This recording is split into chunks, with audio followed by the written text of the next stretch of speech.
Morning all of you, कैसे हैं आप लोग? आई हो बहुत अच्छे होंगे। हम लोग पढ़ रहे हैं एनसीईआरटी 8 क्लास और इसमें आज हम लोग पढ़ने वाले हैं चैप्टर नंबर 5 जो कि बेहद इंपॉर्टेंट है।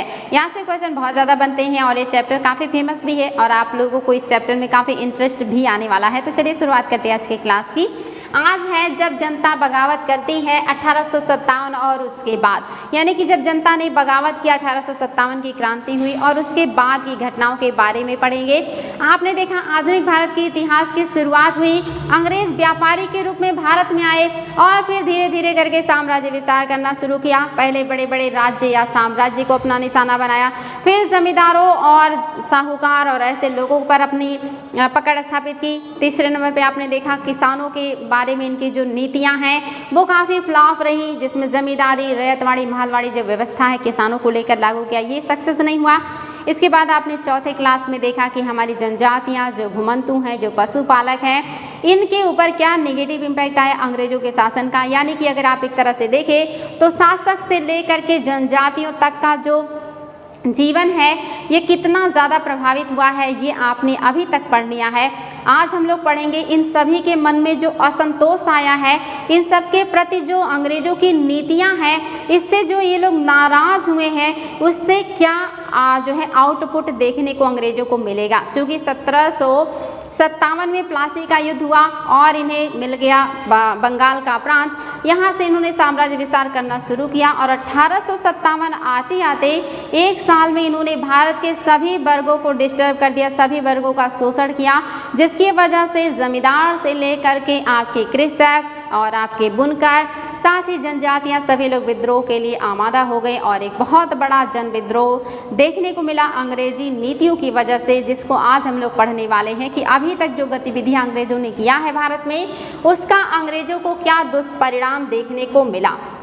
तो चलिए देखते हैं 1857 की क्रांति और उसके बाद की घटना। तो आपने यहाँ से शुरू किया है आज के चैप्टर का और है नीतियाँ और लोग, अंग्रेज़ों की नीतियाँ और लोग, कैसे कैसे अंग्रेज़ों ने अपनी कौन कौन सी नीतियाँ चलाई, जिसकी वजह से जो लोग हैं वो नाराज़ हुए और स्थिति जो है वो खराब हुई, यानी कि 1857 सामने आया। तो आप देख रहे हैं नीतियाँ और लोग। पिछले अध्यायों में आपने ईस्ट इंडिया कंपनी की नीतियों और जनता पर उनके प्रभाव के बारे में पढ़ा। इन नीतियों से राजाओं, रानियों, किसानों, जमींदारों, आदिवासियों, सिपाहियों सब पर तरह तरह के असर पड़े। आप यह भी देख चुके हैं कि जो नीतियां और कार्रवाइयां जनता के हित में नहीं होती या जो उनकी भावनाओं को ठेस पहुंचाती हैं, उनका लोग किस तरह से विरोध करते हैं। यानी कि आप देखेंगे ईस्ट इंडिया कंपनी की नीतियों का जो इफेक्ट है ये आपके राजाओं, रानियों के ऊपर भी है, किसानों के ऊपर भी है, जमींदार, आदिवासी, सिपाही, सभी वर्गों को प्रभावित किया है। सभी वर्ग इनकी नीतियों से असंतुष्ट हैं और जिसका जो परिणाम है वो विरोध के रूप में सामने आया। नवाब की छिनती सत्ता। 18वीं सदी के मध्य से ही नवाबों और राजाओं और नवाबों की ताकत छिनने लगी थी, उनकी सत्ता और सम्मान दोनों खत्म होते जा रहे थे। बहुत सारे दरबारों में रेजिडेंट तैयार कर दिए गए थे, यानी कि जो आपके अंग्रेज हैं ये राजाओं की, नवाबों की सत्ता को छीनते जा रहे हैं। राजाओं और नवाबों के दरबारों में ये अपना रेजिडेंट नियुक्त कर रहे हैं, यानी कि प्रतिनिधि नियुक्त कर रहे हैं ताकि उनके साम्राज्य पे कंट्रोल किया जा सके। तो देखिए तैनात कर दिए गए हैं। स्थानीय शासकों की स्वतंत्रता घटती जा रही थी, उनकी सेनाओं को भंग कर दिया गया था, उनके राजस्व वसूली का अधिकार व इलाके एक एक करके छीन लिए जा रहे थे। यानी कि अंग्रेजों का जो साम्राज्य है वो धीरे धीरे सिमटते जा रहा था, उनकी सेना को धीरे धीरे करके समाप्त कर दिया गया, उनकी इनकम का जो सोर्स है वो उसको काट दिया गया और राजाओं को धीरे धीरे कमज़ोर कर दिया जा रहा है, जिसका निगेटिव इम्पैक्ट तो आना ही है। बहुत सारे स्थानीय शासकों ने अपने हितों की रक्षा के लिए कंपनी के साथ बातचीत भी की। उदाहरण के लिए झांसी की रानी लक्ष्मीबाई चाहती थी कि कंपनी उनके पति की मृत्यु के बाद उनके गोद लिए हुए बेटे को उत्तराधिकारी मान ले। बहुत सारे राजाओं ने अंग्रेजों से बात भी करने का प्रयास किया कि आपकी नीतियों से हमें समस्याएं हो रही हैं। उदाहरण के रूप में झांसी की रानी ने कहा कि मेरे पति का वाजिब बेटा नहीं है, तो हमारे दत्तक पुत्र जिनका नाम दामोदर था उनको आप शासक के रूप में स्वीकार कर लीजिए। यानी कि लोग बात भी कर रहे हैं अंग्रेजों से, कोशिश भी कर रहे हैं कि अंग्रेज उनकी बातों को, उनकी जो डिमांड है उनको मान जाए। आगे है राजा मान ले। पेशवा बाजीराव द्वितीय के दत्तक पुत्र नाना साहब ने भी कंपनी से आग्रह किया कि उनके पिता को जो पेंशन मिलती थी वह मृत्यु के बाद उन्हें मिलने लगे।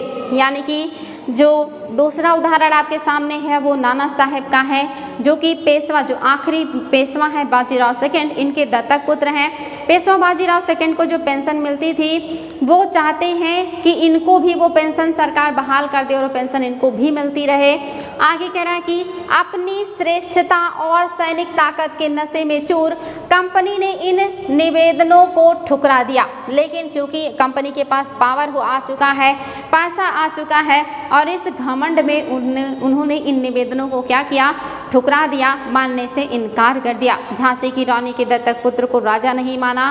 पेशवा बाजीराव सेकंड के दत्तक पुत्र को पेंशन बहाल नहीं की। जो कि दो उदाहरण आपके सामने, ऐसे बहुत सारे उदाहरण थे जहाँ पे लोगों की रिक्वेस्ट को अंग्रेजों ने मानने से इनकार कर दिया, क्योंकि उन्हें लग रहा था कि वो सर्वश्रेष्ठ हो चुके हैं, सबसे ज़्यादा पावरफुल हैं, शक्तिशाली हैं, वो अपनी मनमानी कर सकते हैं।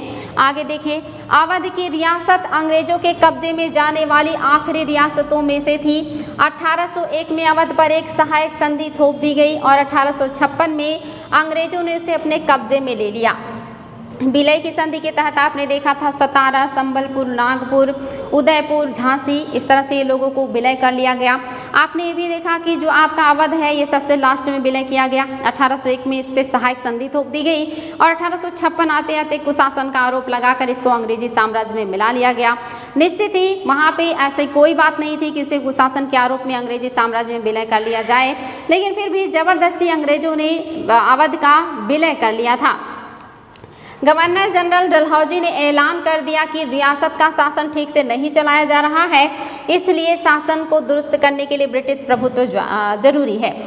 डलहौजी ने कहा कि शासन ठीक से नहीं चल रहा था अवध का, इसीलिए ब्रिटिश ने उस पर अपना प्रभुत्व स्थापित कर लिया। कंपनी ने मुगलों के शासन को खत्म करने की भी पूरी योजना बना ली थी। कंपनी द्वारा जारी किए गए सिक्कों पर से मुगल बादशाह का नाम हटा दिया गया, यानी कि मुगल बादशाह का नाम भी सिक्कों पर से हटा दिया गया जो कंपनी ने जारी किया। अब तक के सिक्कों पर मुगल बादशाह का नाम लिखा जाता था। और एक क्वेश्चन आता है कि आखिरी मुगल बादशाह कौन था जिसका नाम सिक्कों पर देखने को मिला, तो अकबर सेकंड हैं जिनका नाम सिक्कों पे देखने को मिला। अकबर सेकंड के बाद जो बादशाह है इनका नाम सिक्कों से हटा दिया गया, यानी कि अब उनका प्रभुत्व एक तरीके से समाप्त कर दिया गया। 1849 में गवर्नर जनरल डलहौजी ने ऐलान किया कि बहादुर शाह जफर की मृत्यु के बाद बादशाह के परिवार को लाल किले से निकालकर उसे दिल्ली में कहीं और बसाया जाएगा। देखिए 1849 डलहौजी का टाइम पीरियड है और इन्होंने यहाँ तक ऐलान कर दिया कि जब बहादुर शाह जफर की मृत्यु हो जाएगी तो मुगल बादशाह के जो परिवार वाले हैं उन्हें लाल किला खाली करना होगा और उन्हें दूसरी जगह जाकर रहना होगा। इतनी ज़्यादा मनमानियाँ इन लोगों की चल रही हैं। आगे कह 1856 में गवर्नर जनरल कैनिंग ने फैसला किया कि बहादुर शाह जफर आखिरी मुगल बादशाह होंगे। उनकी मृत्यु के बाद उनके किसी भी वंशज को बादशाह नहीं माना जाएगा, उन्हें केवल राजकुमारों के रूप में मान्यता दी जाएगी।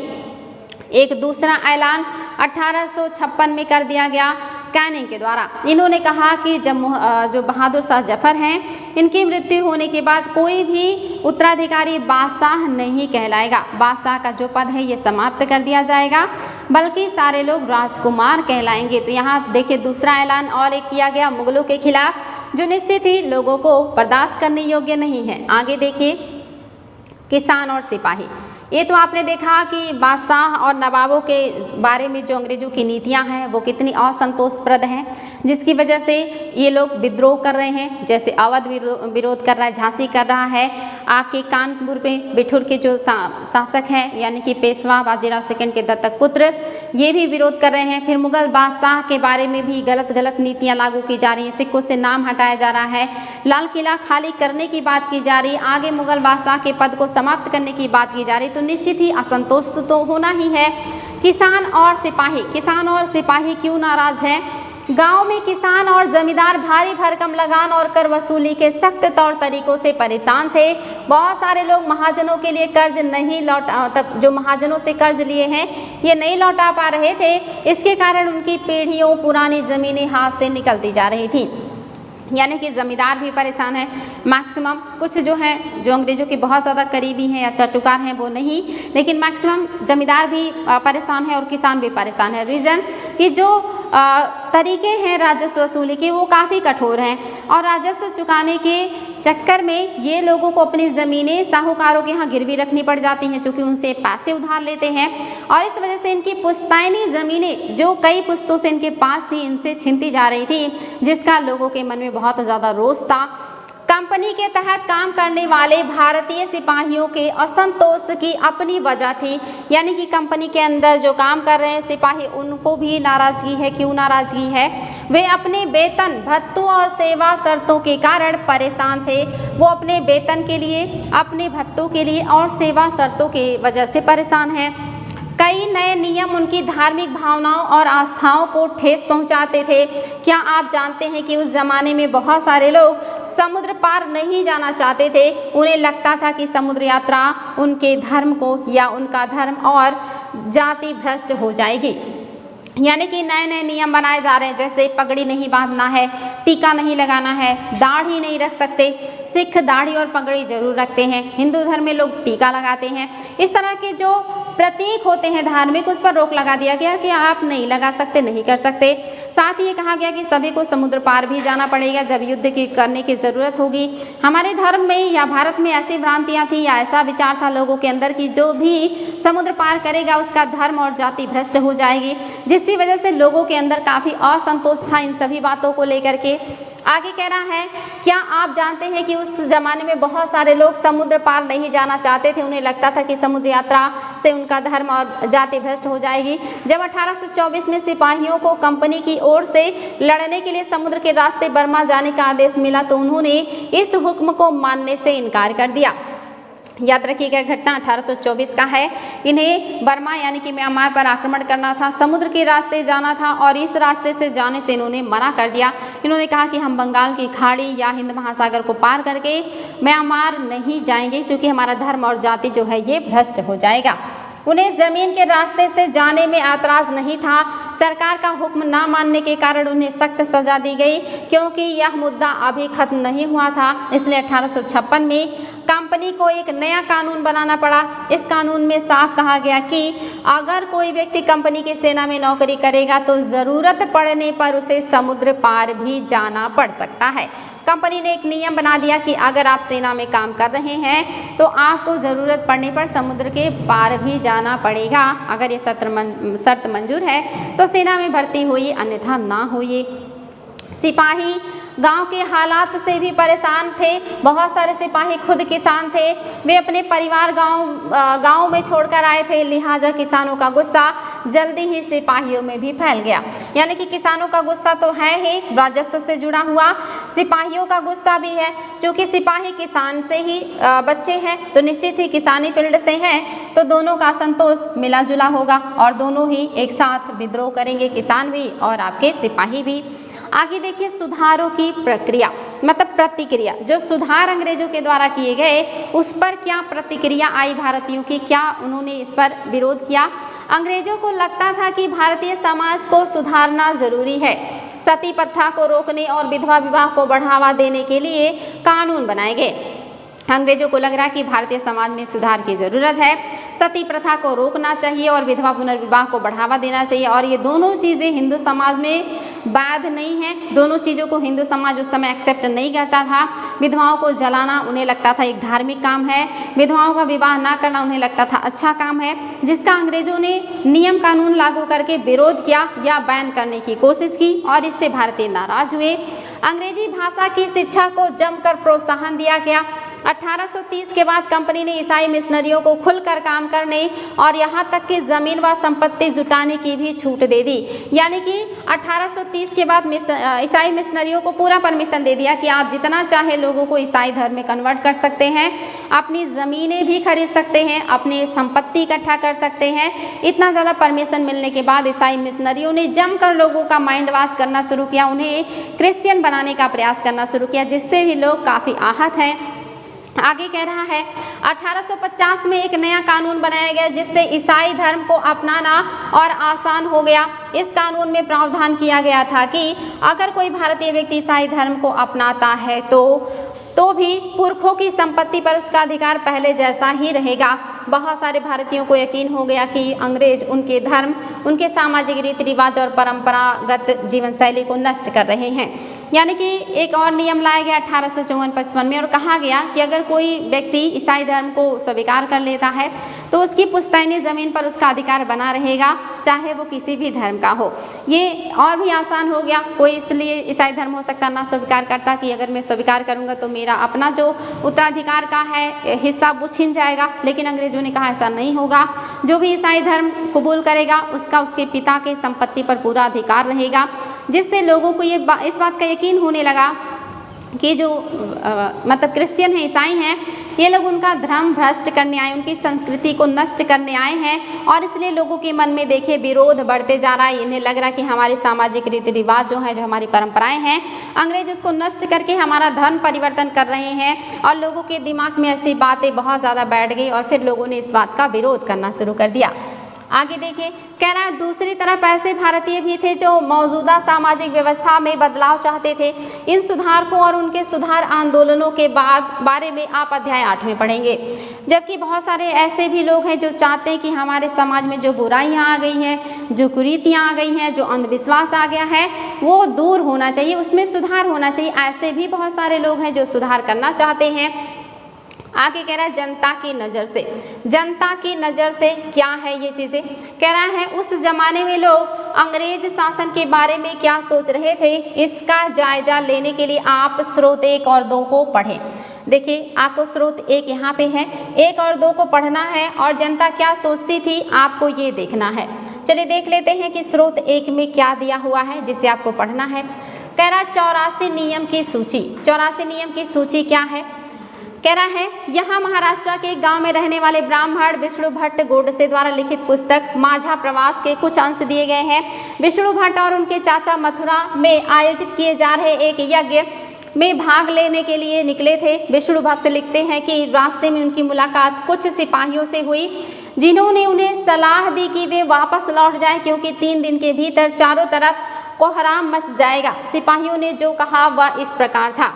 सिपाहियों ने क्या कहा है विष्णु भट्ट से? इन्हें कहा कि आप वापस लौट जाइए क्योंकि 3 दिनों में सब तरफ कोहराम मचने वाला यानी कि विद्रोह होने वाला है, जिससे समस्याएं क्रिएट होंगी, इसलिए आप लोग बाहर ना निकले, घर पे ही रहे।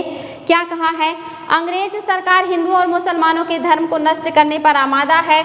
उन्होंने 84 नियम की एक सूची बनाई और कलकत्ता के सारे राजाओं और राजकुमारों की मौजूदगी में इसका ऐलान कर दिया गया। उन्होंने बताया कि राजा इन नियमों को मानने के लिए तैयार नहीं है। उन्होंने अंग्रेजों को घातक परिणाम की चेतावनी दी है। राजाओं ने कहा है कि अगर ये नियम लागू किए गए तो भारी उथल पुथल मच जाएगी, कि राजा भारी गुस्से में अपनी राजधानियों को लौट गए हैं। तमाम बड़े लोग योजनाएं बना रहे हैं। धर्म युद्ध के लिए तारीख तय कर ली गई है और मेरठ छावनी के एक गुप्त योजना तैयार करके विभिन्न छावनियों को भेज दी गई है। यहाँ पे कहा जा रहा है कि जो अंग्रेजों के द्वारा नियम लागू किए गए हैं, इसमें 84 नियम ऐसे हैं जिसको राजा मानने को तैयार नहीं है। अगर अंग्रेजों ने इस 84 नियम को वापस नहीं लिया तो इसका दुष्परिणाम अंग्रेजों को भुगतना पड़ेगा। सभी राजा, जमींदार और साहूकार नाराज हैं। अगर ये नियम वापस नहीं लिए गए तो फिर इसका परिणाम काफ़ी घातक होगा अंग्रेजों के लिए।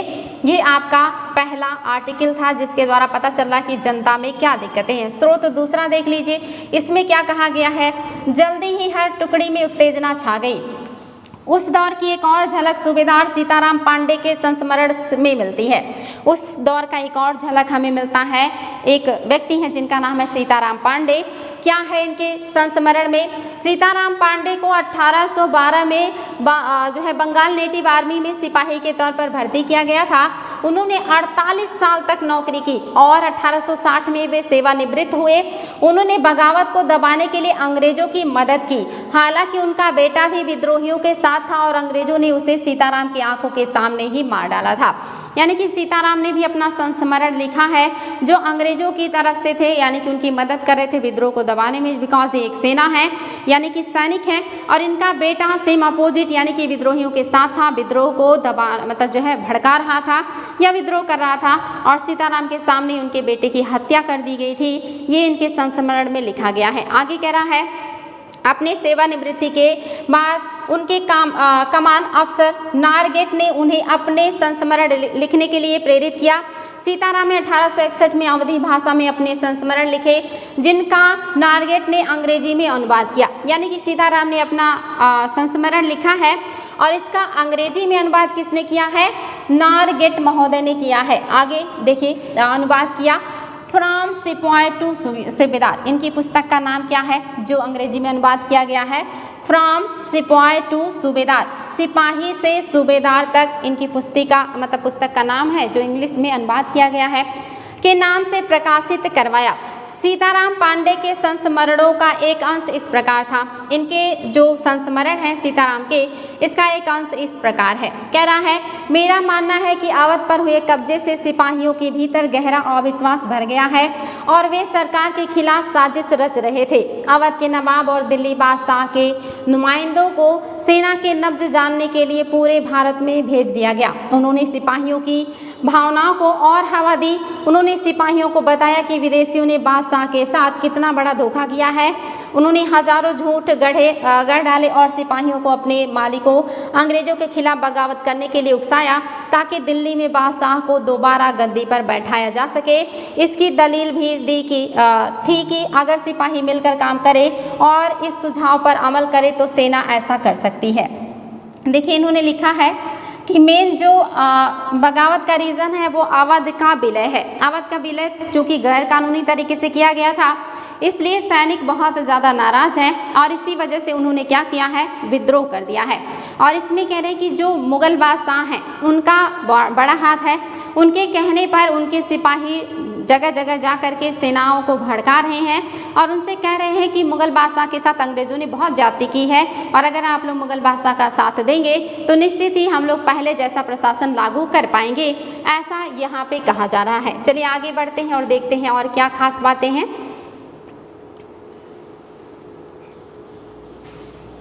ये आपका शेष स्रोत है। दूसरे नंबर का जो स्रोत है, इसकी शेष बातें यहाँ पे दी हुई हैं। कह रहा संयोग से इसी समय सरकार ने हर एक रेजिमेंट के कुछ लोगों को नई राइफल के इस्तेमाल का तरीका बताने के लिए अलग अलग छावनियों में भेजा। इन लोगों ने कुछ समय तक सिपाहियों को प्रशिक्षण दिया। इसी दौरान ना जाने कहां से यह खबर फैल गई कि इन राइफलों में इस्तेमाल होने वाले कारतूसों पर गाय और सूअर की चर्बी का लेप चढ़ाया गया है। हमारी रेजिमेंट के लोग दूसरे लोगों को लिखकर यह खबर भेजने लगे और जल्दी ही हर एक रेजिमेंट में उत्तेजना का माहौल बन गया। यानी कि इस समय एक और भी खबर तेजी से फैली कि जो कारतूस है इसमें सूअर और गाय की चर्बी लगी हुई है, जो कि खींचने से हिंदू और मुसलमान का जो धर्म है वो भ्रष्ट हो जाता है और ये चीज़ धीरे धीरे करके सेना की टुकड़ियों में फैल गई थी। आगे कह रहा है, हमारे रेजिमेंट के लोग दूसरे लोगों को लिखकर यह खबर भेजने लगे और जल्दी ही हर एक रेजिमेंट में उत्तेजना का माहौल बन गया। कुछ लोगों ने कहा कि उनकी 40 साल की नौकरी में सरकार ने उनके मजहब को चोट पहुंचाने के लिए कभी कुछ नहीं किया था, लेकिन जैसा कि मैंने पहले ही जिक्र किया, अवध पर कब्जे के कारण सिपाही पहले ही गुस्से में थे। स्वार्थी लोगों ने फौरन यह कहानी गढ़ दी कि अंग्रेज तो सबको ईसाई बनाना चाहते हैं, इसलिए उन्होंने ऐसी कारतूस तैयार किए हैं ताकि उन्हें इस्तेमाल करने से मुसलमानों और हिंदू दोनों ही भ्रष्ट हो जाए। यानी कि जो सीताराम है ये कहीं ना कहीं अंग्रेजी भक्त हैं, अंग्रेज़ों के अंडर में इन्होंने काम किया है, तो उन्होंने जो भी चीज़ें लिखी हैं मोस्टली वो अंग्रेजी मतलब हुकूमत के फेवर में लिखा है। इन्होंने लिखा कि ये जो बातें हैं ये भ्रामक बातें हैं जिसको लोगों ने जानबूझ करके फैलाया ताकि लोग अंग्रेज़ों के खिलाफ विद्रोह करें, और इसमें सबसे बड़ा रोल अवध के जो मतलब असंतुष्ट सैनिक हैं इनका रहा है, जिन्होंने जानबूझ करके कहानियाँ गढ़ी और झूठी कहानियाँ लोगों के दिमाग में भर दी थी और विद्रोह हो गया। कर्नल साहब का मानना था कि यह बेचैनी जो उन्हें भी साफ दिखाई दे रही है इस बार भी अपने आप खत्म हो जाएगी, और उन्होंने मुझे घर चले जाने की हिदायत दी। यानी कि जो सीताराम है ये कह रहे हैं कि ये जो बेचैनी इस समय देखने को मिल रहा है ये कर्नल साहब को भी दिखाई दे रहा है और उन्हें लग रहा है कि ये ज़्यादा समस्या की बात नहीं है, जल्दी ही ये विद्रोह शांत हो जाएगा और लोग अपने अपने घरों को चले जाएंगे। यानी कि इतना बड़ा विद्रोह नहीं होगा, ऐसा कौन मान रहे हैं? ऐसा मान रहे हैं सीताराम। चलिए आगे बढ़ते हैं। सैनिक विद्रोह जन विद्रोह बन गया। सैनिक विद्रोह जन विद्रोह बन गया, कैसे बना, कब बना? कह रहा है यद्यपि शासक और प्रजा के बीच संघर्ष कोई अनोखी बात नहीं होती, लेकिन कभी कभी ये संघर्ष इतने फैल जाते हैं कि राज्य की सत्ता छिन्न भिन्न हो जाती है। यानी कि कोई नई बात नहीं है कि जो शासक है, जो प्रजा है, उनके बीच टकराव होते हैं। ये टकराव तो हमेशा होते रहते हैं, लेकिन कभी कभी ये टकराव इतना बढ़ जाता है कि जो शासक की सत्ता है वो क्या हो जाती है, छिन्न भिन्न हो जाती है। आगे कह रहा है छिन्न भिन्न हो जाती है। बहुत सारे लोग मानने लगे हैं कि उन सब का शत्रु एक है, इसलिए वे सभी कुछ करना चाहते हैं। इस तरह की स्थिति में हालात अपने हाथ में लेने के लिए लोगों को संगठित होना पड़ता है। उन्हें संचार, पहलकदमी और आत्मविश्वास का परिचय देना होता है। यानी कि कह रहा है इस तरह के जो हालात है या स्थिति है ये अपने हाथ में लेना होता है और लोगों को संगठित करना पड़ता है, आत्मविश्वास लाना पड़ता है, ये सारी चीज़ें करनी पड़ती हैं। भारत के उत्तरी भाग में 1857 में ऐसी ही स्थिति पैदा हो गई थी। फतह और शासक के 100 साल बाद ईस्ट इंडिया कंपनी को एक भारी विद्रोह से जूझना पड़ रहा था। मई 1857 में शुरू हुई इस बगावत ने भारत में कंपनी का अस्तित्व ही खतरे में डाल दिया था।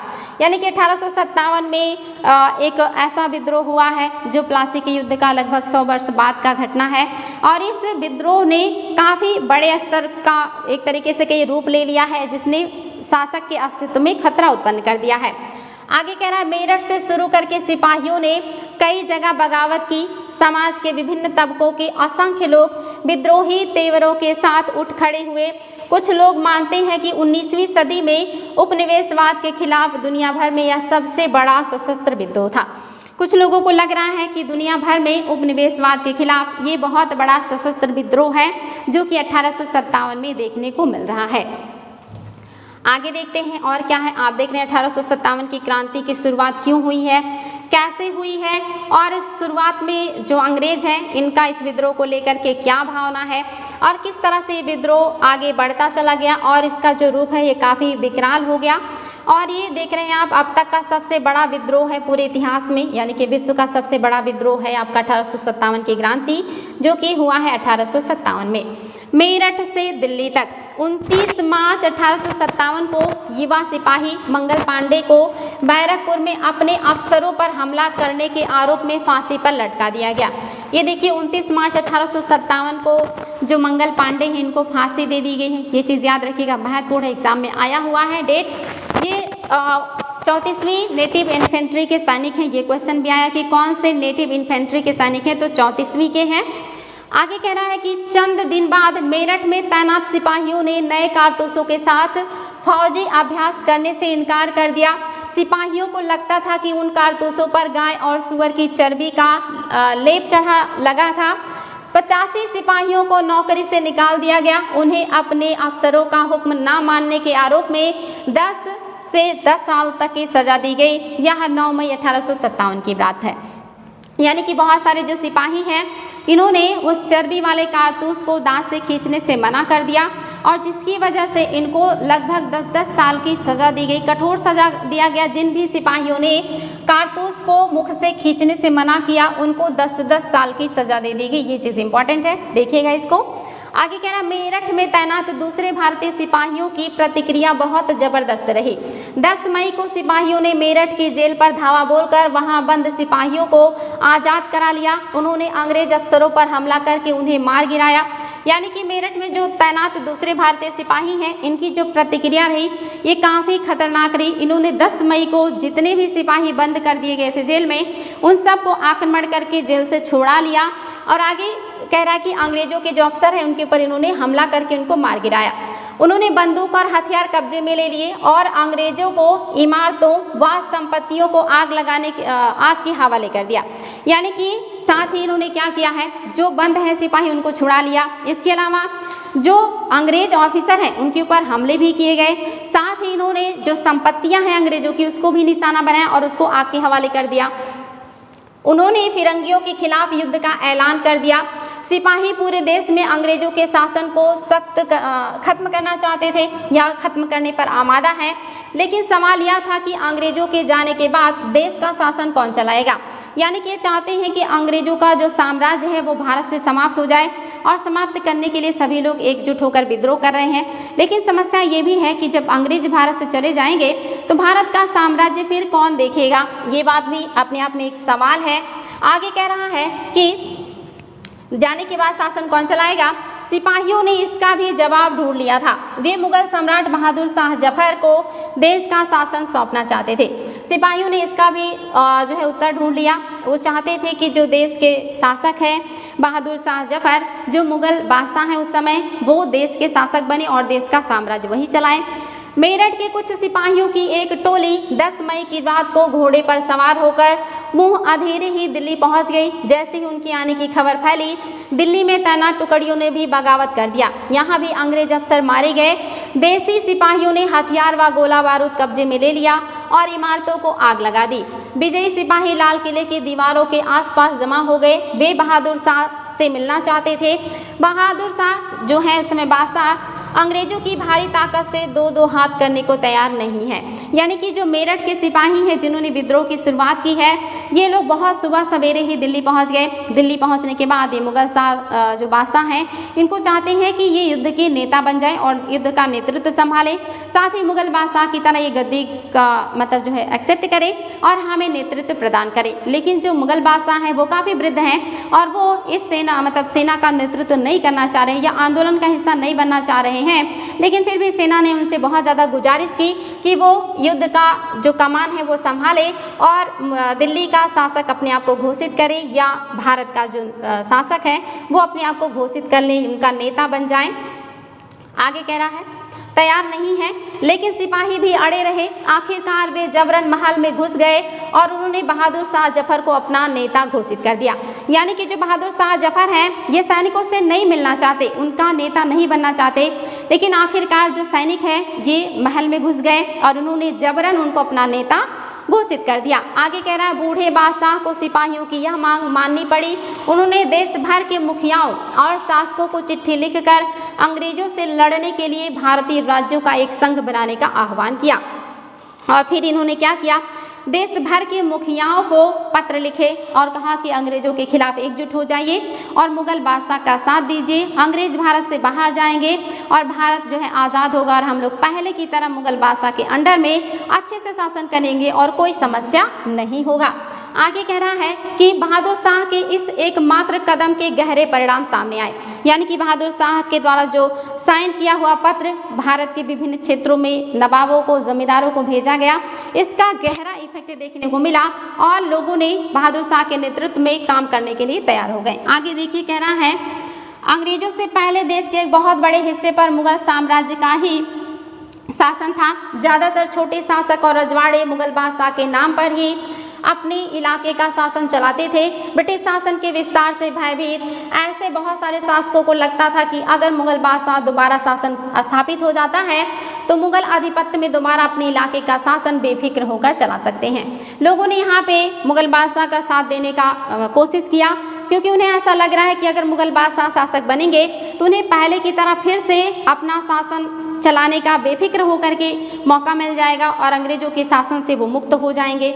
आगे देखिए अंग्रेजों को इन घटनाओं की उम्मीद नहीं थी। उन्हें लगता था कि कारतूसों के मुद्दे पर पैदा हुई उथल पुथल कुछ समय में शांत हो जाएगी, लेकिन जब बहादुर शाह जफर ने बगावत को अपना समर्थन दे दिया तो स्थिति रातों रात बदल गई। अक्सर ऐसा होता है कि जब लोगों को कोई रास्ता दिखाई देने लगता है तो उनका उत्साह और साहस बढ़ जाता है।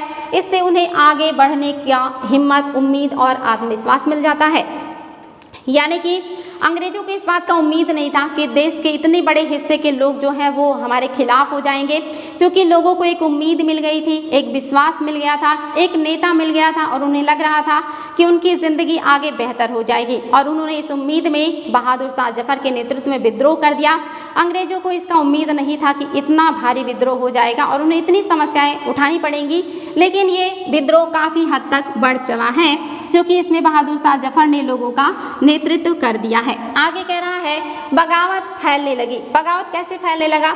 जब दिल्ली से अंग्रेजों के पैर उखड़ गए तो लगभग एक हफ्ते तक कहीं कोई विद्रोह नहीं हुआ। जाहिर है खबर फैलने में भी कुछ समय तो लगता ही था, लेकिन फिर तो विद्रोहों का सिलसिला ही शुरू हो गया। यानी कि जैसे दिल्ली से खबर बाहर फैली, धीरे धीरे करके एक हफ्ते के अंदर काफ़ी बड़े साम्राज्य में ये विद्रोह फैल गया और ये विद्रोह फैलने में जितना समय लगा उतना ही ये बड़े स्तर पे भी फैला। यानी कि कोई चीज़ इतनी तेज़ी से तो होती नहीं है, समय लगता है। एक हफ्ते के अंदर ये विद्रोह काफ़ी विशाल रूप ले लिया, काफ़ी विकराल रूप ले लिया। आगे कह रहा है एक के बाद एक हर रेजिमेंट में सिपाहियों ने विद्रोह कर दिया और वे दिल्ली, कानपुर व लखनऊ जैसे मुख्य बिंदुओं पर दूसरी टुकड़ियों का साथ देने को निकल पड़े। उनकी देखा देखी कस्बे और गांव के लोग भी बगावत के रास्ते पर चलने लगे। वे स्थानीय नेताओं, जमींदारों और मुखियाओं के पीछे संगठित हो गए। ये लोग अपनी सत्ता स्थापित करने और अंग्रेजों से लोहा लेने के लिए तैयार थे। यानी कह रहा है एक के बाद सभी रेजिमेंट में जो है विद्रोह होना शुरू कर दिया। सभी रेजिडेंटों के जो सिपाही हैं ये विद्रोह करने लगे, जिसमें दिल्ली है, कानपुर है, लखनऊ है, इन सभी जगह पे विद्रोह शुरू हो गया और वहाँ की जो मेन टुकड़ियाँ हैं उन्होंने विद्रोह कर दिया। दूसरी टुकड़ियों ने भी उनका साथ दे दिया। इतना ही नहीं, देखा जो कस्बे हैं, जो गाँव हैं, जो अन्य क्षेत्र हैं, यहाँ के लोगों ने भी युद्ध मतलब जो है विद्रोह में भाग लेना शुरू कर दिया, जिसमें मुखिया भी हैं, जमींदार भी हैं। ये सभी लोग विद्रोह में शामिल हो गए। खास करके आप देखेंगे कि और अंग्रेजों से लोहा लेने के लिए तैयार हो गए। स्वर्गीय पेशवा बाजीराव के दत्तक पुत्र नाना साहेब कानपुर के पास रहते थे। उन्होंने सेना इकट्ठी की और ब्रिटिश सैनिकों को शहर से खदेड़ दिया। यानी कि आप देख रहे हैं कि जो कानपुर है यहाँ पे विद्रोह का जो नेतृत्व है कौन कर रहे हैं? नाना साहब कर रहे हैं। और इन्होंने सैनिकों को शहर से यानी कि कानपुर से भगा दिया। उन्होंने खुद को पेशवा घोषित कर दिया। उन्होंने ऐलान किया कि वह बादशाह बहादुर शाह जफर के तहत गवर्नर हैं। लखनऊ की गद्दी से हटा दिए गए नवाब वाजिद अली शाह के बेटे बिरजिस कद्र को नया नवाब घोषित किया गया। देखिए लखनऊ में नेतृत्व कौन रहे हैं? बेगम हजरत महल कर रही हैं। लखनऊ में इनका नेतृत्व किसको अपना उत्तराधिकारी बनाया? उन्होंने बिरजिस कादिर को बनाया। ये क्वेश्चन आता है कि लखनऊ से नेतृत्व कौन कर रहे हैं? बिरजिस कादिर और बेगम हजरत महल कर रही हैं, जिन्होंने लखनऊ में विद्रोह का दायित्व संभाला है। आयोग के द्वारा ये भी पूछा जाता है कि कौन से क्षेत्र में विद्रोह का नेतृत्व कौन कर रहे हैं? जैसे झांसी में रानी लक्ष्मीबाई कर रही हैं, कानपुर में आपके कर रहे हैं पेशवा बाजीराव सेकंड के दत्तक पुत्र, और साथ ही लखनऊ में बेगम हजरत महल। तो ये क्वेश्चन पूछे जाते हैं कि कहाँ से कौन जो है वो विद्रोह का नेतृत्व कर रहा है। तो झांसी में कौन है? रानी लक्ष्मीबाई हैं, याद रखिएगा, इम्पॉर्टेंट है, पूछा जाता है। कौन है? रानी लक्ष्मीबाई हैं, रानी लक्ष्मीबाई हैं। और दूसरा लखनऊ में कौन है? ये भी याद रखिएगा, लखनऊ में है आपकी हजरत महल हैं, हजरत महल हैं। और ये किसका मतलब किसको अपना उत्तराधिकारी बनाई है? बिरजिस कादिर को। तीसरा देख लीजिए आपका फैज़ाबाद में कौन है? एग्जाम में कई बार पूछा गया है। फैज़ाबाद से नेतृत्व कौन कर रहे हैं? मौलवी अहमद उल्लाह कर रहे हैं, अहमद उल्लाह कर रहे हैं, अहमद उल्लाह कर रहे हैं। और इसके बाद आप देखेंगे इलाहाबाद से कौन कर रहे हैं? इलाहाबाद, इलाहाबाद से, इलाहाबाद में कौन कर रहे हैं? ये भी याद रखिएगा, एग्जाम में कई बार पूछा है। अहमद उल्लाह जो है ये आपके फैजाबाद से कर रहे हैं। इलाहाबाद से जो है नवाब सलीम उल्लाह कर रहे थे, सलीम उल्लाह कर रहे थे, सलीम उल्लाह ये जो है आपके इलाहाबाद से कर रहे हैं, याद रखिएगा। इसके बाद आप देखेंगे बिहार से कौन कर रहे हैं? एग्जाम में ये भी आया है, बिहार से कुंवर सिंह कर रहे थे, बिहार से कुंवर सिंह विद्रोह का नेतृत्व कर रहे हैं। ये महत्वपूर्ण कुछ नाम हैं जो एग्जाम में पूछे जाते हैं। झांसी से लक्ष्मीबाई, लखनऊ से हजरत महल, बिरजिस कादिर और फैजाबाद से अहमद उल्लाह खां। ये एग्जाम में आया है कि किसके ऊपर अंग्रेज़ों ने 50,000 का इनाम रखा था, तो याद रखिएगा, बहुत ही इंपॉर्टेंट है। 50,000 का इनाम मौलवी अहमद उल्लाह के ऊपर रखा गया था, जो कि फैजाबाद से नेतृत्व कर रहे हैं। और इन्होंने इस आंदोलन को जिहाद घोषित कर दिया था। ये क्वेश्चन भी आता है कि किसने 1857 को जिहाद कहा था या जिहाद का नारा दिया था? तो जिहाद का नारा जो दिया है वो दिया है मौलवी अहमद उल्लाह ने। ये बहुत ही ज़्यादा महत्वपूर्ण है। ये भी क्वेश्चन आता है कि दिल्ली में कौन से गवर्नर जनरल की मृत्यु हुई थी, ये बहुत ही महत्वपूर्ण है। दिल्ली में जो मारे गए थे वो थे निकलसन, वेरी वेरी इंपॉर्टेंट है। निकलसन की मृत्यु हुई थी दिल्ली में और हुई थी हडसन की। हडसन और निकलसन को दिल्ली में मृत्यु प्राप्त हुआ था। ये भी आता है कि लखनऊ में किसकी मृत्यु हुई थी विद्रोह को दबाते हुए, तो लखनऊ में हुई थी लॉरेंस की मृत्यु हुई थी। लॉरेंस मारे गए थे और यहाँ पे हैवलॉक मारे गए थे। एग्जाम में आता है कि कौन कहाँ पे मारा गया था विद्रोह का दमन करते हुए। ऐसा नहीं है कि सिर्फ भारतीय ही मारे जा रहे हैं, बहुत सारे अंग्रेज गवर्नर जनरल भी मारे गए या गवर्नर भी मारे गए, जैसे निकलसन और हडसन दिल्ली में मारे गए हैं। लॉरेंस और हैवलॉक जो है ये आपके लखनऊ में मारे गए हैं। और इलाहाबाद में जिनकी मृत्यु हुई थी, याद रखिएगा, इलाहाबाद में मृत्यु हुई थी, ये थे जनरल नील की मृत्यु कहाँ पे हुई है? इलाहाबाद में हुई है। तो ये महत्वपूर्ण है, कहाँ पे किसने विद्रोह किया है और कौन से विद्रोह को दबाते हुए किसकी मृत्यु हुई है। आयोग ने ये सारी चीज़ें पूछी हैं, तो इसको याद रखिएगा। चलिए आगे बढ़ते हैं और देखते हैं और क्या है जो आपको जानना है। बिरजिस कादिर या जिनको बिरजिस कद्र भी कहा जाता है, इनके बारे में देख लेते हैं। बिरजिस कद्र ने भी बहादुर शाह जफर को अपना बादशाह मान लिया। उनकी माँ बेगम हजरत महल ने अंग्रेजों के खिलाफ विद्रोह को बढ़ावा देने के बाद बढ़ चढ़कर हिस्सा लिया। यानी कि जो इनकी माँ है, इनका नाम है बेगम हजरत महल, इन सभी लोगों ने बढ़ चढ़ कर के इस विद्रोह में जो हिस्सा लिया है। झांसी की रानी लक्ष्मीबाई भी विद्रोही सिपाहियों के साथ जा मिली। उन्होंने नाना साहब के सेनापति तात्या टोपे के साथ मिलकर अंग्रेजों को भारी चुनौती दी। ये देखिए एग्जाम में पूछा जाता है कि नाना साहब के सेनापति कौन थे, तो ये हैं आपके Tatya Tope. Very very important है। मध्य प्रदेश के मांडला क्षेत्र में राजगढ़ की रानी अवंतीबाई लोधी। देखिए मध्य प्रदेश के मांडला क्षेत्र में कौन नेतृत्व कर रही हैं? अवंतीबाई लोधी ने नेतृत्व किया है। 4000 सैनिकों की फौज तैयार की और अंग्रेजों के खिलाफ उसका नेतृत्व किया। उन्होंने ब्रिटिश शासन क्यों किया है? क्योंकि ब्रिटिश शासन ने उनके राज्य के प्रशासन पर नियंत्रण कर लिया था। विद्रोही टुकड़ियों के सामने अंग्रेजों की संख्या बहुत कम थी। बहुत सारे मोर्चों पर उनकी जबरदस्त हार हुई। इससे लोगों को यकीन हो गया कि अब अंग्रेजों का शासन खत्म हो चुका है। अब लोगों को विद्रोह में कूद पड़ने का गहरा आत्मविश्वास मिल गया था। खासकर अवध के इलाके में चौतरफा बगावत की स्थिति थी। देखिए लोगों के अंदर आत्मविश्वास आ गया, लोगों को यकीन हो चुका है कि अंग्रेजी जो शासन है ये समाप्त हो जाएगा। और इस आत्मविश्वास के साथ उन्होंने बहुत ही बेहतरीन तरीके से इस आंदोलन का या कहीं विद्रोह का नेतृत्व किया है। 6 अगस्त 1857 को लेफ्टिनेंट कर्नल टायलर ने अपने कमांडर इन चीफ को टेलीग्राम भेजा, जिसमें उसने अंग्रेजों के भय को व्यक्त किया था। हमारे लोग विरोधियों की संख्या और लगातार लड़ाई से थक गए हैं। एक एक गांव हमारे खिलाफ हैं, जमींदार भी हमारे खिलाफ खड़े हो चुके हैं। यानी कि 6 अगस्त 1857 की बात है। नाम है लेफ्टिनेंट कर्नल टायलर। इन्होंने अपने कमांडर इन चीफ को टेलीग्राम यानी कि पत्र लिखा है, जिसमें इन्होंने लिखा है कि विद्रोह बहुत बड़े पैमाने पे है, सभी लोग हमारे खिलाफ हो गए हैं, जनता भी हमारे खिलाफ है, जमींदार भी हमारे खिलाफ है और हमारी जो सेना है ये विद्रोह को दबाते दबाते या युद्ध करते करते थक गई है। यानी कि अंग्रेजों के अंदर कहीं ना कहीं उनका जो मनोबल है वो टूट रहा है और जो हमारे सैनिक हैं, सिपाही हैं, लोग हैं, इनका मनोबल काफ़ी बड़ा हुआ है।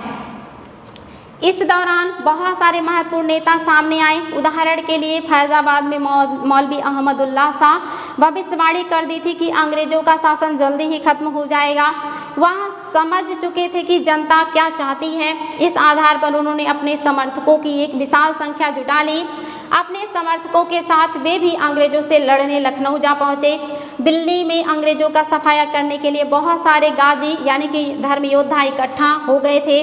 बरेली के सिपाही बख्त खां, ये देखिए एग्जाम में आया है कि बख्त खां ने विद्रोह का नेतृत्व कहाँ से किया है? बरेली से किया है। ने लड़ाकों की एक विशाल टुकड़ी के साथ दिल्ली की ओर कूच कर दिया। वह इस बगावत में एक मुख्य व्यक्ति साबित हुए। बिहार के एक पुराने जमींदार कुंवर सिंह, बहुत इंपॉर्टेंट है, बहुत ही हिम्मत वाले थे ये।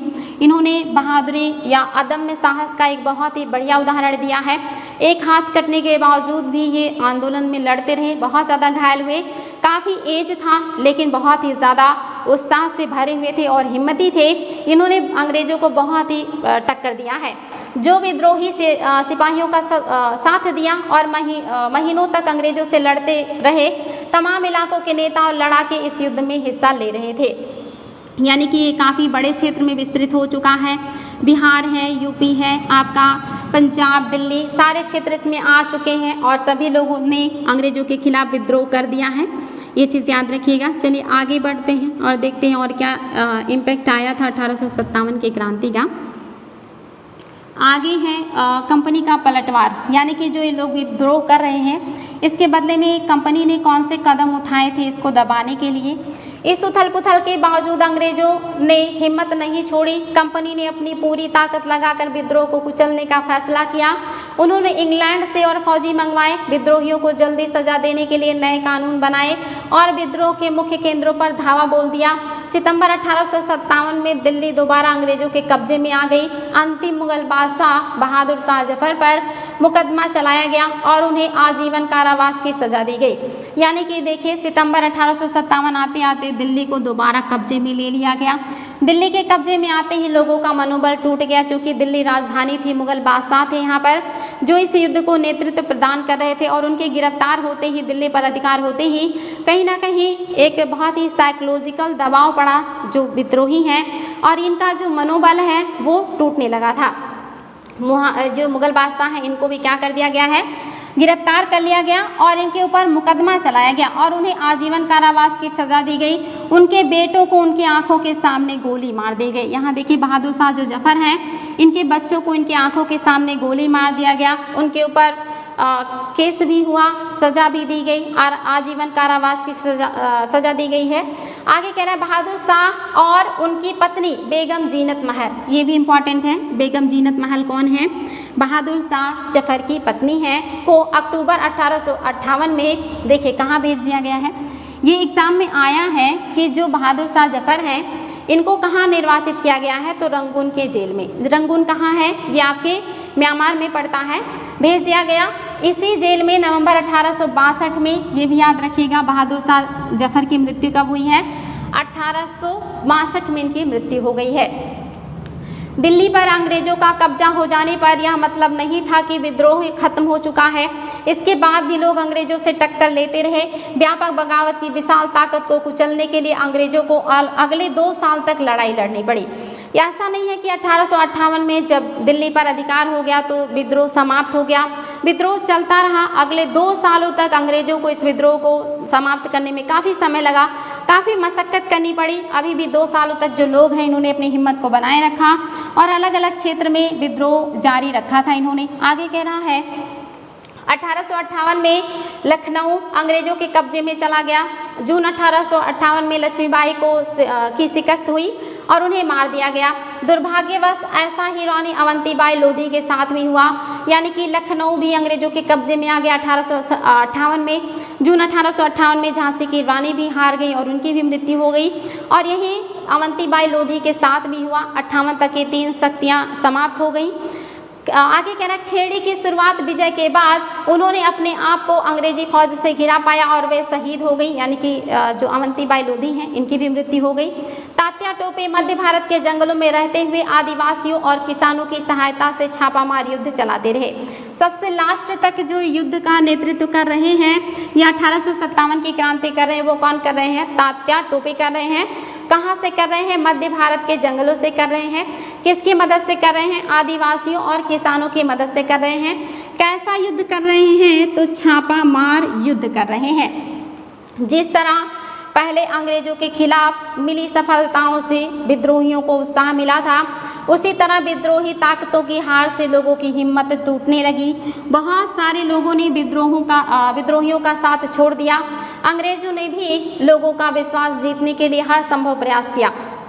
यानी कि जैसे शुरू में विद्रोहियों का जो मनोबल है ये काफ़ी बढ़ा था, आत्मविश्वास बहुत ज़्यादा आया।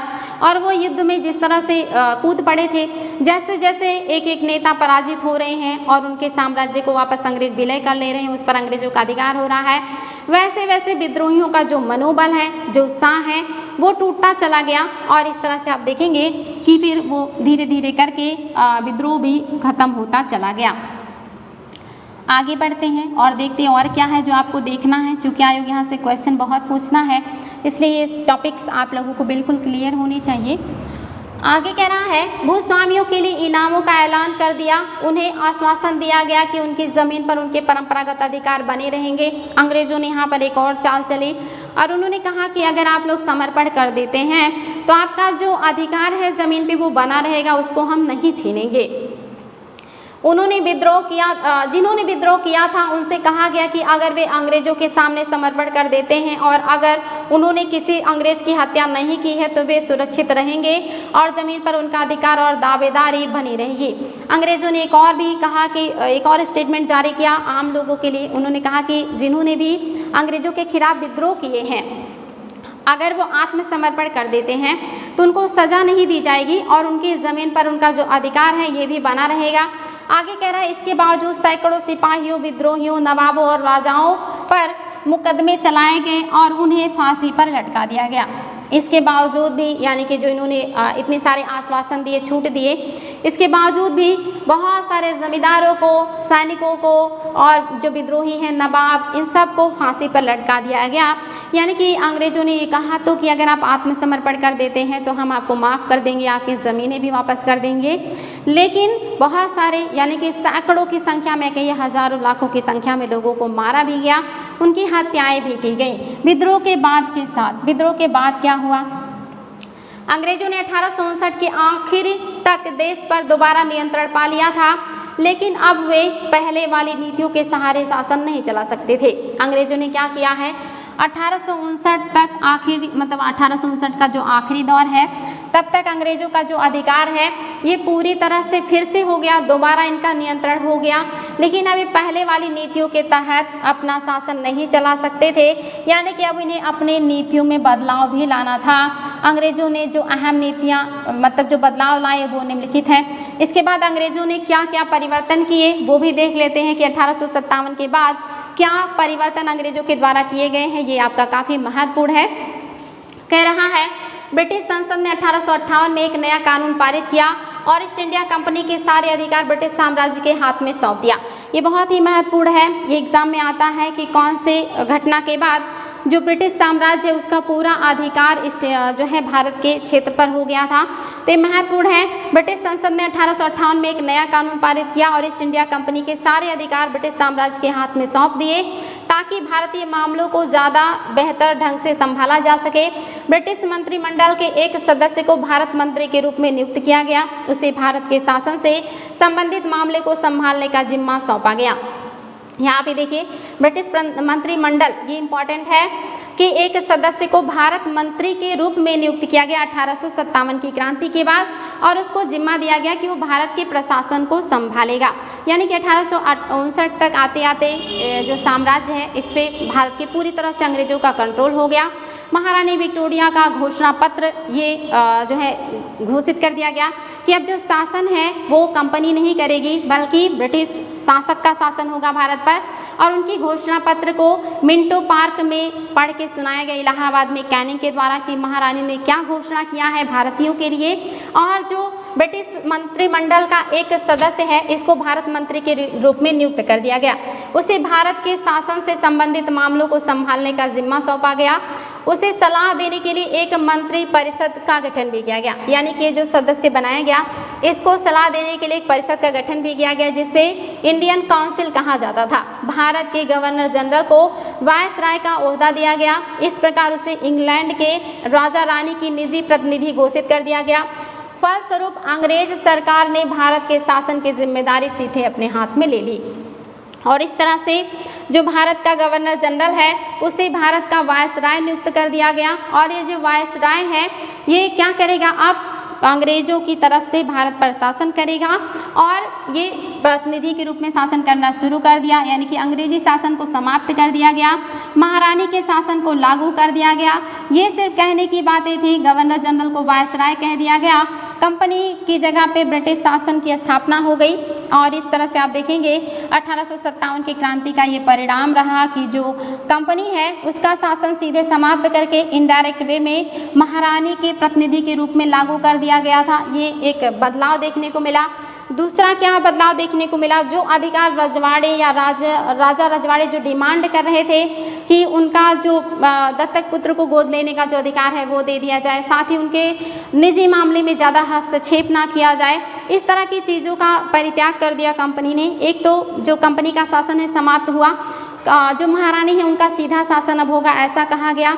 वायसराय जो है नियुक्त कर दिए गए गवर्नर जनरल की जगह पे, जो मतलब एक मंत्री परिषद बनाया गया जो कि भारत सचिव के रूप में पद का सृजन किया गया और उसकी मदद के लिए मंत्री परिषद था। साथ ही आपने देखा दत्तक पुत्र को गोद लेने का अधिकार दे दिया गया। इसके अलावा आपने देखा कि अब निजी मामलों में कोई हस्तक्षेप कंपनी नहीं करेगी ताकि लोग नाराज ना हो। इसके अलावा ये भी कहा गया कि जो धार्मिक मामले हैं अब इसमें भी कंपनी का हस्तक्षेप नहीं रहेगा। देश के सभी शासकों को भरोसा दिया गया कि भविष्य में कभी भी उनके भू क्षेत्र पर कब्जा नहीं किया जाएगा। ये देखिए यहाँ से कहा गया कि अब भू क्षेत्र पे कब्जा कंपनी नहीं करेगी, उन्हें अपनी रियासत अपने वंशजों यहाँ तक कि दत्तक पुत्रों को सौंपने की छूट दे दी गई, लेकिन उन्हें इस बात के लिए प्रेरित किया गया कि वे ब्रिटेन की रानी को अपना आधिपत्य स्वीकार करें। इस तरह भारतीय शासकों को ब्रिटिश साम्राज्य के अधीन शासन चलाने की छूट दी गई। यहाँ पे कहा गया कि आप महारानी का आधिपत्य स्वीकार कर लीजिए और ब्रिटिश साम्राज्य के अंतर्गत आप शासन कीजिए, आपके साम्राज्य को नहीं हड़पा जाएगा, आपके दत्तक पुत्र गोद लेने का अधिकार नहीं छीना जाएगा और आपके आंतरिक मैटर में भी हम कोई हस्तक्षेप नहीं करेंगे। तीसरा पॉइंट, सेना में भारतीय सिपाहियों का अनुपात कम करने और यूरोपीय सिपाहियों की संख्या बढ़ाने का फैसला लिया गया। ये बहुत ही महत्वपूर्ण पॉइंट है कि यहाँ से भारतीयों की संख्या को घटा दिया गया और यूरोपियों की संख्या को बढ़ा दिया गया। यह भी तय किया गया कि अवध, बिहार, मध्य भारत और दक्षिण भारत से सिपाहियों को भर्ती करने के बजाय अब गोरखा, सिख, पठान से ज़्यादा सिपाही भर्ती किए जाएंगे। ये क्वेश्चन आता है कि 1857 के पहले सेना सबसे ज़्यादा कहाँ से भर्ती किए जाते थे, तो अवध से, बिहार से और मध्य भारत से। लेकिन 1857 की क्रांति के बाद जो सेना है वो गोरखा, सिख और पठानों से ज़्यादा भर्ती किए गए, बाकी क्षेत्रों से भर्ती कम किए गए या उनकी संख्या को घटा दिया गया था। ये महत्वपूर्ण पॉइंट है, आयोग ने पूछा है। चौथा पॉइंट भी एग्जाम में आया है, मुसलमानों की ज़मीन और संपत्ति बड़े पैमाने पर जब्त की गई, उन्हें संदेह व शत्रुता के भाव से देखा जाने लगा। अंग्रेजों को लगता था कि यह विद्रोह उन्होंने ही खड़ा किया, यानी कि यहाँ पर अंग्रेजों के दिमाग में जो मुसलमान जनता है उनके बारे में नेगेटिव जो है धारणा आ गई। उन्हें लगा कि ये विद्रोह इन्होंने ही किया, इसलिए इनको उन्होंने नेग्लेक्ट किया, इनको अच्छे पोस्ट या अच्छे ओहदे नहीं दिए। अंग्रेजों ने फैसला किया कि वे भारत के लोगों के धार्मिक, सामाजिक और रीति रिवाजों का सम्मान करेंगे। यहाँ से अंग्रेजों ने भारत के धार्मिक, सामाजिक और रीति रिवाज में हस्तक्षेप करना बंद कर दिया और ये ऐलान कर दिया कि अब वो ऐसा कुछ नहीं करेंगे। अब जो है जैसा भी सब कुछ चल रहा है वैसा ही चलेगा, वो कोई सुधार का काम नहीं करेंगे। इसलिए आप देखेंगे 1857 की क्रांति के बाद अंग्रेजों ने धार्मिक, सामाजिक या रीति रिवाज में कोई छेड़छाड़ नहीं किया है। भूस्वामियों और जमींदारों की रक्षा करने तथा ज़मीन पर उनके अधिकारों को अस्थायित्व देने के लिए नीतियां बनाई गई। यहाँ पे देखिए जमींदार और भूस्वामी ज़्यादा अंग्रेजों की मदद की 1857 में, इसलिए इनको उपहार के तौर पे कहा गया कि अब आपकी ज़मीन और अधिकार जो है ये नहीं छीने जाएंगे, ये बना रहेगा। इस प्रकार 1857 के बाद इतिहास का एक नया चरण शुरू हुआ। इस तरह से आप देखेंगे 1857 के बाद इतिहास का एक नया चरण शुरू हुआ जो कि काफ़ी कुछ बदल गया था। आप यहाँ देख सकते हैं, ये आपका फिगर दिया हुआ है, इंडिया का मैप है और यहाँ पे दिया हुआ है कि किस क्षेत्र में क्या चीज़ें जो है उस टाइम पीरियड में विद्रोह का केंद्र देख लीजिए, विद्रोह के अन्य केंद्र, यानी कि आप देख सकते हैं भारत के लगभग ज़्यादातर क्षेत्रों में विद्रोह हुए हैं। खास करके आप देखेंगे कि उत्तर भारत का, मध्य भारत का जो क्षेत्र है ये विद्रोह से ज़्यादा प्रभावित हुआ था, जो मुख्य केंद्र है और विद्रोह का अन्य केंद्र भी है। तो भारत के उत्तरी मैदानी बेल्ट में और मध्य भारत में सबसे ज़्यादा विद्रोह हुए हैं। बाकी क्षेत्रों में भी विद्रोह फैले हैं लेकिन उतना नहीं है जितना मध्य भारत और उत्तर भारत में है। चलिए देख लेते हैं, एक और भी आपके लिए पॉइंट है, खुर्दा संग्राम एक केस स्टडी है यहाँ पे, उसके बारे में देख लेते हैं। क्या है? खुर्दा संग्राम है। 1857 की घटना से बहुत पहले उसी प्रकार की एक घटना सन 1817 में खुर्दा नामक स्थान पर घटित हुई। इसके लिए उस घटना का अध्ययन करना और इस बात पर विचार करना भी शिक्षाप्रद होगा कि कैसे अंग्रेजों की औपनिवेशिक नीतियों के खिलाफ 19वीं सदी के शुरुआत में ही देश के विभिन्न हिस्सों में असंतोष निर्मित हो गया था। यानी कि आप देखेंगे 1817 में खुर्दा नामक स्थान पर एक घटना घटित हुई, यानी कि ये शुरुआती दौर में ही असंतोष जो है कई जगह देखने को मिला। शुरुआत में विद्रोह छोटे छोटे स्तर पे हुए, कई जगह पे हुए, जो कि हमें उतना ज़्यादा समझ में नहीं आए, लेकिन बाद में इन्होंने विकराल रूप लिया है। इसी का एक देखिए छोटी सी घटना है, खुर्दा विद्रोह। खुर्दा जो कि उड़ीसा के दक्षिण पूर्व भाग में स्थित एक छोटा राज्य है, वहाँ 19वीं सदी की शुरुआत में 105 गढ़ों, जिनमें से 7 बड़े और 1109 छोटे गांव सम्मिलित थे, एक जनबाहुल उपजाऊ क्षेत्र था। इसके शासक राजा वीर किशोर देव को स्व अधिकृत 4 परगनों को तथा जगन्नाथ मंदिर के संचालन अधिकार समेत 14 गणजातों के प्रशासन उत्तरदायित्व को पूर्व में दबाव में आकर मराठों को सौंप देना पड़ा था।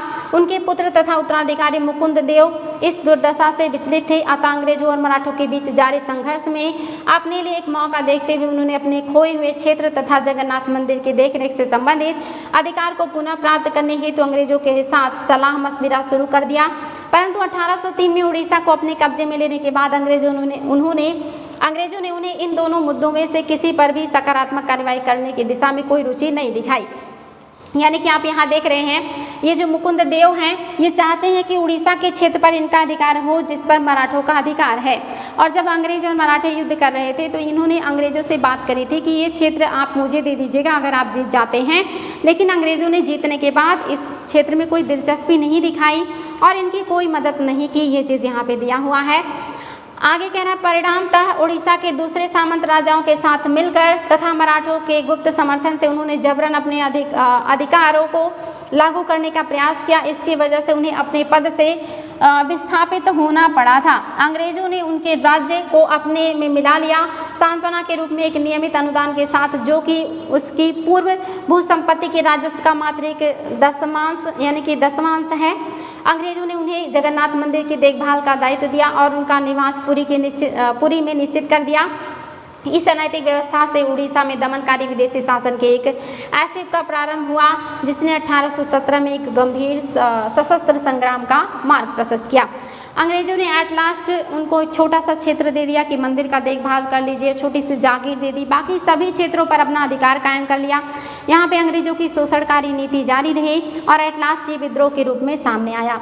खुर्दा को अपने अधीन करने के तुरंत बाद अंग्रेजों ने राजस्व निवृत्त जमीन पर कर लगाने की नीति अपनाई। इसमें राज्य के पूर्व सैनिक वर्ग, जिन्हें पाइक के नाम से जाना जाता था, उनका जीवन बुरी तरह से प्रभावित हुआ। इस नीति को भयावता, राजस्व की मांग में अनुचित वृद्धि और संग्रह के दमनकारी तरीकों से और बढ़ गई थी। इस कार्यवाही के फलस्वरूप 1805 और 1817 के बीच में खुर्दा से बड़े पैमाने पर लोग जमीन छोड़कर चले गए। यानी कि लोगों ने यहाँ पे काफ़ी दमनकारी नीतियाँ अपनाई। अंग्रेजों ने भू राजस्व दर इतना ज़्यादा था कि लोग उसको चुका नहीं सकते थे, जिसकी वजह से वो लोग अपनी ज़मीनों को छोड़ करके वहाँ से चले गए थे। आगे कह रहा है कि 1805 और 1817 के बीच खुर्दा में बड़े पैमाने पे लोग जमीन छोड़कर चले गए। फिर भी अंग्रेजों ने अस्थायी बंदोबस्त के तहत राजस्व भुगतान की नीति चालू रखा, जिसमें ज़मीन की उपजाऊ क्षमता तथा रैयतों के भुगतान की क्षमता की अनदेखी करते हुए हर बार राजस्व की मांग में वृद्धि की गई। यहाँ पे लोग ज़मीनें छोड़ के जा रहे हैं, लेकिन अंग्रेज फिर भी कोई सुधार नहीं कर रहे हैं, भू राजस्व बढ़ाते जा रहे हैं। वो देख भी रहे हैं कि उत्पादन अच्छा नहीं हो रहा है, भू राजस्व उतना ज़्यादा नहीं यहाँ से लिया जा सकता, लेकिन फिर भी ये भू राजस्व की दर बढ़ाते ही जा रहे हैं। आगे कह रहा है कि मांग वृद्धि की, यहाँ तक कि प्राकृतिक आपदाओं के समय भी कोई उदारता नहीं दिखाई गई। देखिए, जब प्राकृतिक आपदा आती है, यानी कि सूखा आ गया, बाढ़ आ गया, ऐसे टाइम में भी कोई उदारता नहीं बरती जा रही है, जबकि उड़ीसा में ऐसी आपदाएं अक्सर आती रहती हैं। बकायादारों की ज़मीन को षड्यंत्रकारी राजस्व अधिकारियों या फिर बंगाल के सट्टेबाजों को बेच दिया गया। खुर्दा के विस्थापित राजा का वंशानुगत सेनानायक जगबंधु विद्याधर महापात्र भ्रमरवर राय, जिन्हें लोग बक्सी जगबंधु के नाम से जानते थे, वह ऐसे बेदखल हुए जमींदारों में से एक थे। व्यवहारिक रूप से वे एक भिखारी बन गए थे। अपने तथा अपने जैसी जमीन से बेदखल हुए लोगों की ओर से संघर्ष करने का निश्चय करने के पूर्व प्राय 2 साल तक उन्होंने खुर्दा के लोगों के स्वैच्छिक दान से अपना गुजारा किया था। देखिए, एक जमींदार थे जो काफ़ी समृद्ध थे, लेकिन इनकी स्थिति इतनी खराब हो गई कि इनकी सारी ज़मीन जायदाद जो है वो नीलाम हो गई, भिखारी हो गए और अगले 2 साल तक भीख मांग करके इन्होंने अपनी जीवन यापन किया। और फिर एट लास्ट क्या करेंगे, लोगों को संगठित करेंगे और विद्रोह करेंगे। बीते हुए वर्ष के साथ साथ जो तकलीफ़ें इन शिकायतों के साथ जुड़ गई थी वे थी, पहला शिकायत क्या है, अंग्रेजों द्वारा इस क्षेत्र में चांदी के सिक्के का प्रचलन। दूसरा, इस नई मुद्रा में राजस्व के भुगतान पर जोर देना।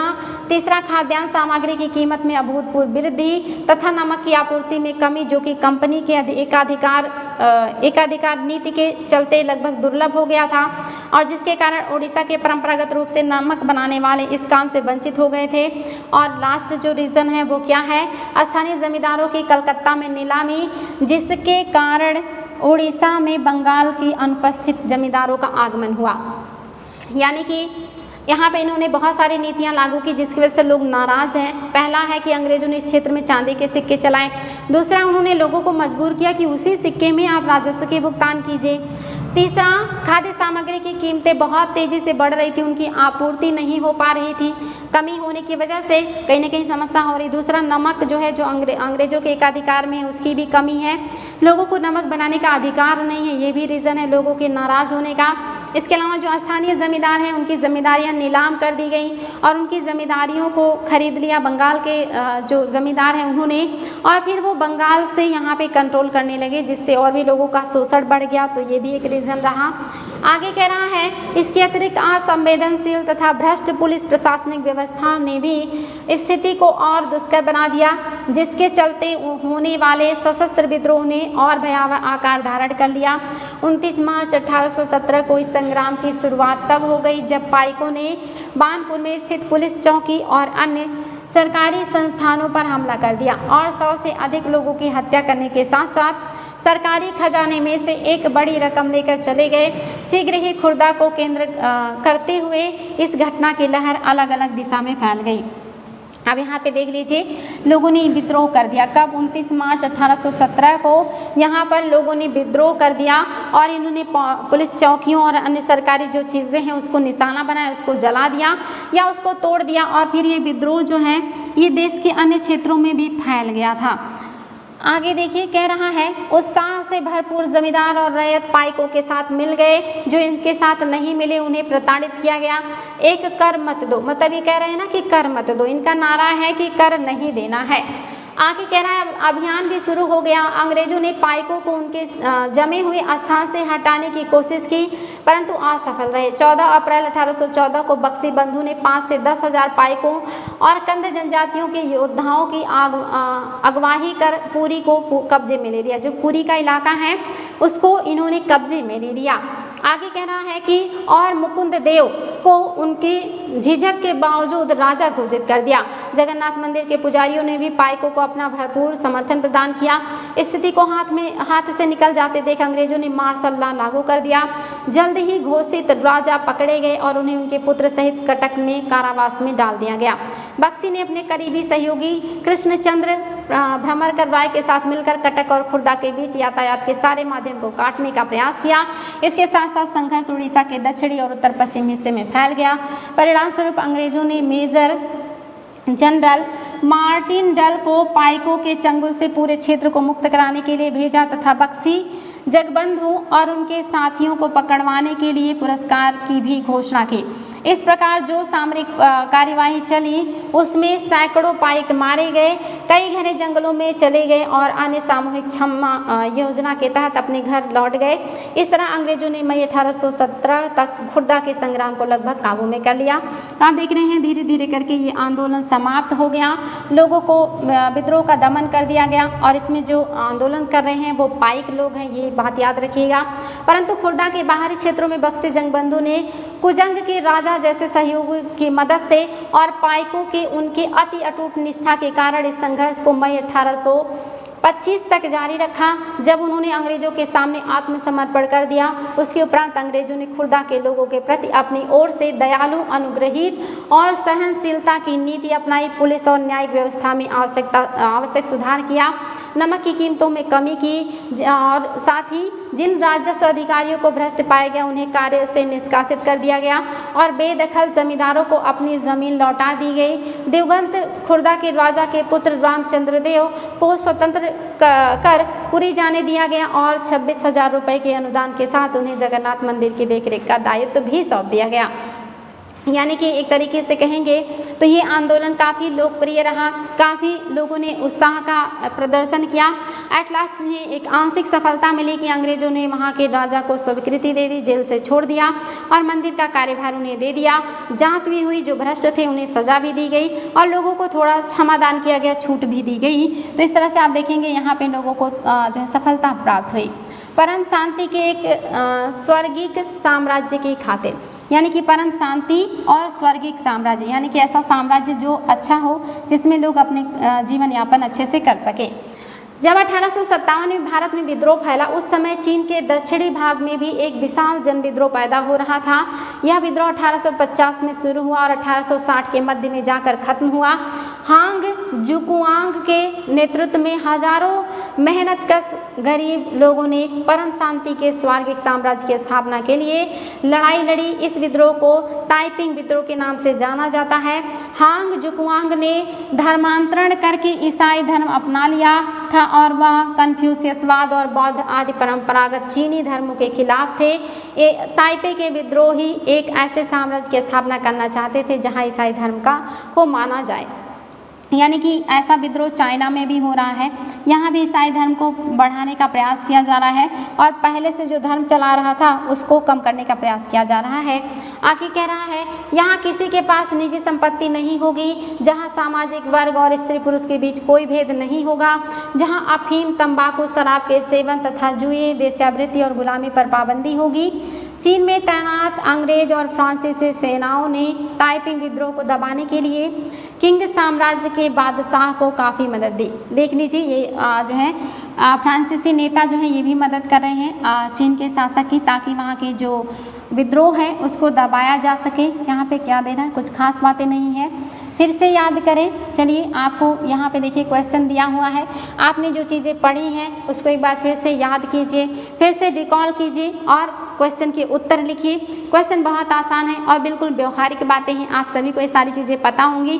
चूँकि 1857 की क्रांति बहुत ही बढ़िया है, यहाँ से एग्जाम में क्वेश्चन बहुत ज़्यादा आते हैं कि क्या रीज़न थे। तो आप सभी को पता है कि 1857 की जो क्रांति है इसके लिए सामाजिक, आर्थिक, राजनीतिक, सांस्कृतिक, धार्मिक सभी कारण हैं। तात्कालिक कारण धार्मिक था, लेकिन विद्रोह का कारण लगभग सभी क्षेत्र थे। विद्रोह जो है ये क्यों असफल रहा, क्योंकि एक बहुत ही बेहतरीन नेता का अभाव था, नेतृत्वकर्ता की अभाव थी, साथ ही विद्रोही जो लोग हैं इनमें राष्ट्रीयता की भावना नहीं थी। इसके अलावा आप देखेंगे इनका जो एम था वो कोई निर्धारित नहीं था, सब लोग अपने अपने ज़रूरतों को, अपने अपने डिमांड को लेकर के लड़ रहे थे और कहीं ना कहीं ये सारे रीज़न जो है वो जिम्मेदार रहे विद्रोह के असफल होने का। इसके अलावा यहाँ के जो स्थानीय सरदार हैं, स्थानीय जो जमींदार हैं, नवाब हैं, इन्होंने भी विद्रोहियों का साथ कम दिया, इन्होंने ज़्यादातर अंग्रेजों का साथ दिया विद्रोह को दबाने में। ऐसे बहुत सारे रीज़न रहे जिसकी वजह से 1857 की जो क्रांति है वो समाप्त हुई। तो आप देख रहे हैं झांसी की रानी लक्ष्मीबाई की अंग्रेजों से ऐसी क्या मांग थी जिसे अंग्रेजों ने ठुकरा दिया। आप सभी को पता है कि वो ज़्यादा कुछ नहीं मांग रही थी, सिर्फ अपने दत्तक पुत्र को उत्तराधिकारी घोषित करना चाहती थी। वो चाहती थी कि उनके राज्य का विलय ना हो, इसी बात को लेकर के वो विद्रोह कर रही थी, सभी को पता है। ईसाई धर्म अपनाने वालों के हितों की रक्षा के लिए अंग्रेजों ने क्या किया, आपने देखा कि इन्होंने पदों की भी लालच दी, संपत्ति की लालच दी, इस तरह की लालच दे करके साथ ही हिंदू धर्म और बाकी धर्मों में त्रुटियां बताई, ईसाई धर्म को इन्होंने अच्छा बताया है। तो ये भी रीज़न है। सिपाहियों को नए कारतूसों पर क्यों ऐतराज़ था, आप लोग जानते हैं आंसर राइटिंग जरूर कीजिएगा। आजकल आप लोग आंसर राइटिंग नहीं कर रहे हैं, आंसर राइटिंग करना बहुत ज़रूरी है। आप लोग आंसर राइटिंग करने पे थोड़ा ध्यान दें। अंतिम मुगल बादशाह ने अपने आखिरी साल किस तरह बिताए? आखिरी साल जो अंतिम मुगल बादशाह का है ये किस तरह से बीता, आप सभी को पता है किस तरह से बीता और कहाँ बीता और कब इनकी मृत्यु हो गई, सारी चीज़ें। आगे कह रहा है कि 5 मई 1857 से पहले भारत में अपनी स्थिति को लेकर अंग्रेज शासकों ने आत्मविश्वास के क्या कारण थे? 1857 के पहले जो अंग्रेजी सरकार है इनके अंदर इतना ज़्यादा आत्मविश्वास क्यों है, आपको ये बताना है। बहादुर शाह जफर द्वारा विद्रोहियों को समर्थन देने से जनता और राज परिवार पर क्या असर पड़ा था? आपने इसको आज ही पढ़ा है तो बहुत आसानी से लिख सकते हैं। अवध के बागी भूस्वामियों से समर्पण करवाने के लिए अंग्रेजों ने क्या किया? 1857 की बगावत के फलस्वरूप अंग्रेजों ने अपनी नीतियां किस तरह से बदली थी?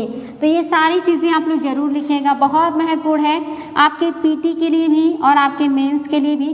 तो पीटी एंड मेंस दोनों आप लोगों का तैयार होगा अगर आप लोग इन सारे प्रश्नों को ईमानदारी से लिखते हैं। तो क्वेश्चन का उत्तर जरूर कीजिएगा और क्लास अच्छी लगे तो लाइक, कमेंट और शेयर कीजिएगा। आज के लिए इतना ही, फिर मिलेंगे न्यू टॉपिक के साथ। Thank you so much.